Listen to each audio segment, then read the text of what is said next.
While each weapon system Ukrainians take out is one less for tomorrow, Russia's intelligence is equally or even more important to take out, with Russia struggling in this department, which has caused many failed offensives with massive losses.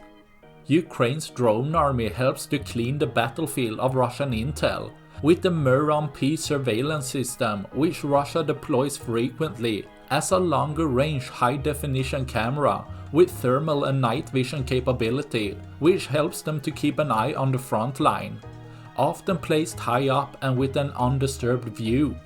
But as the system is static, once found, Russian operator can't do much more than watch the Ukrainian drone come and destroy the expensive system.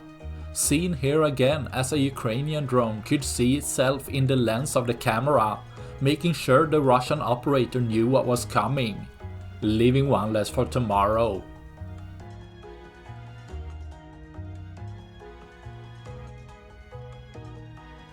That's all I had for this video. Please like and subscribe for more. Thanks for watching. Bye.